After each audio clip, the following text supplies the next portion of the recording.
പ്രിയമുള്ളവരെ, ഇന്നേ ദിവസം എന്നെ സംബന്ധിച്ച് ഉന്മാദത്തിന്റെയും ആനന്ദത്തിന്റെയും മനസ്സിലായില്ല, സന്തോഷത്തിന്റെയും ആത്മനിർവൃതിയുടെയും ഒക്കെ തന്നെ നീ ഒന്ന് തെളിയിച്ച് പറ. അത്യുന്നതങ്ങളായ ശൃംഗങ്ങളുടെ ഉയരങ്ങളിലാണ് ഞാനിപ്പോ നിൽക്കുന്നത്. അർത്ഥം എനിക്ക് അറിഞ്ഞൂടാ. നല്ല വെയിറ്റ് ഉള്ള വാക്കല്ലേ, കൊള്ളാമോ? എനിക്ക് 1-2 യൂട്യൂബ് ലിങ്കുകൾ എന്റെ സുഹൃത്തുക്കൾ അയച്ചു തന്നു. എന്നിട്ട് എന്തുപറ്റി? വാട്ടാപ്പന്റെ അളിയൻ കേട്ടിരുന്നോ?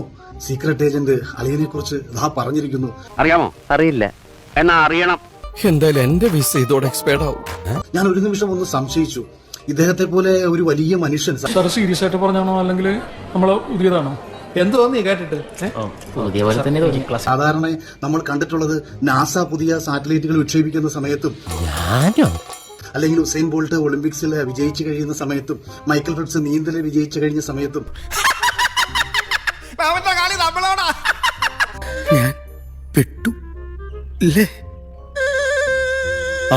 ഒക്കെ പോലെയുള്ള വലിയ പ്രഗത്ഭന്മാരായ നടന്മാർ അഭിനയിച്ചു കഴിയുമ്പോൾ അത്തരം കാര്യങ്ങളെ കുറിച്ചൊക്കെ വിലയിരുത്തുന്ന ഒരു വലിയ മനുഷ്യനാണ് ഇദ്ദേഹം. എടാ, നീ ശരിക്കും മണ്ടനാണോ അതോ മണ്ടനെ പോലെ അഭിനയിക്കാണോ? ശരിക്കും മണ്ടനാണ് സാർ. ഞാൻ എന്തായാലും പുറത്ത് നിൽക്കുന്ന സമയത്താണ് ഇത് കേട്ടത്. ഞാനത് കേട്ട സമയത്ത് അദ്ദേഹത്തിന്റെ ശബ്ദം കേട്ട മാത്രയിൽ തന്നെ അന്തരീക്ഷത്തിന്റെ സ്വഭാവം പെട്ടെന്നങ്ങ് മാറുകയാണ് ഉണ്ടായത്. ഉള്ളത് പറഞ്ഞാൽ എങ്ങനെ ആക്ഷേപമാവുക? ഇത് പെട്ടെന്ന് സൂര്യൻ ഇത് കേട്ട് ഭയന്ന് മേഘപാളികൾക്കുള്ളിൽ ഒളിച്ചു. പെട്ടെന്ന് അന്തരീക്ഷം ഇരുണ്ടു. രാവിലെ തൊട്ട് മഴ വന്നു തുടങ്ങി. ഇനി എന്തെല്ലാം കാണാൻ കിടക്കുന്നു. പിന്നീട് ഞാൻ അടുത്ത ഒരു മച്ചിപ്പശു നിൽപ്പുണ്ടായിരുന്നു. ആ മച്ചിപ്പശു ഇദ്ദേഹത്തിന്റെ ശബ്ദം കേട്ട സമയം ആ നിമിഷം പ്രസവിച്ചു. എന്താ ചെയ്യാ, ഞാൻ എന്താ ഇങ്ങനെ ആയി പോയെന്ന് ഞാൻ ആലോചിക്കുമായിരുന്നു. ഞങ്ങളും അത് ആലോചിക്കുന്നത്. തൊട്ടപ്പുറത്തെ വീട്ടിൽ തളർവാദം പിടിപെട്ട് കിടന്ന ഒരു അമ്മാവൻ, പാരാലിസിസ് വന്നിട്ട് തളർവാദം പിടിപെട്ട് കിടന്നിരുന്ന ഒരു അമ്മാവൻ, അദ്ദേഹം ഇറങ്ങി ഓടി. ചാടി എഴുന്നേറ്റ് പഞ്ചായത്ത് ഗ്രൗണ്ട് വഴി 2 റൗണ്ട് ഓടി. 2 റൗണ്ട് ഓടിക്കഴിഞ്ഞിട്ടും അദ്ദേഹത്തിന്റെ ആവേശം തീരാഞ്ഞ് അദ്ദേഹം ഇപ്പൊ തെങ്ങിക്കറി 3 ചെന്തങ്ങ് വിട്ട് വെട്ടി കരിക്കും കുടിച്ചുകൊണ്ട് ഇപ്പൊ അവിടെ ഇരിക്കുകയാണ്. അപ്പോഴാണ് ഞാൻ ഇന്നും ചിന്തിക്കുന്നത്, ഇദ്ദേഹം എന്നെ കുറിച്ച് പറഞ്ഞല്ലോ, ഒരുപാട് സന്തോഷമുണ്ട്.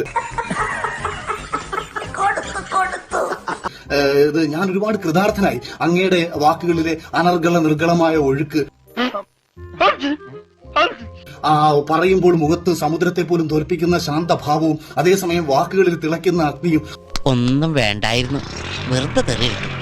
ആ കഴിവ് കൊണ്ട്, അതായത് ബോക്സിംഗിലാണെന്നുണ്ടെങ്കിൽ മൈക്ക് ടൈസനെ തോൽപ്പിക്കും, അഭിനയത്തിലാണെന്നുണ്ടെങ്കിൽ ഈ പറഞ്ഞ ലോകത്തെ ഏത് പ്രഗത്ഭരെയും മത്സരിച്ച് തോൽപ്പിക്കും. ഒരു ജിമെയിൽ അക്കൗണ്ട് ഉണ്ടാക്കി, യൂട്യൂബ് അക്കൗണ്ട് ഉണ്ടാക്കി ലോകത്തെ മുഴുവൻ നിയന്ത്രിക്കുന്ന ഈ ഒരു മനുഷ്യൻ ചോദിച്ചു പോയ സ്വാമി വിവേകാനന്ദൻ ഒരു വലിയ പ്രഭാഷണം നടത്തി ലോകത്തെ മുഴുവൻ പ്രകമ്പനം കൊള്ളിച്ചിട്ടുണ്ടായിരുന്നു. അതിനുശേഷം ആരുടെയെങ്കിലും ഒരു ശബ്ദം കേൾക്കാൻ മലയാളിയും ലോകവും ആഗ്രഹിക്കുന്നെങ്കിൽ അത് ഈ സീക്രട്ട് ഏജന്റ് എന്ന് പറയുന്ന ഇദ്ദേഹത്തിന്റെയാണ്. ഇനി വിഷമിച്ചിട്ട് കാര്യമില്ല, വരാനുള്ളത് വഴി തങ്ങില്ല. ഇതങ്ങനെയല്ലല്ലോ, വരാതെ പോയതിനെ ഫ്ലിപ്കാർട്ടിലൂടെ ഓർഡർ ചെയ്ത് വരുത്തിയതല്ലേ. തൽക്കാലം ഇത്രയും മതി, വരട്ടെ.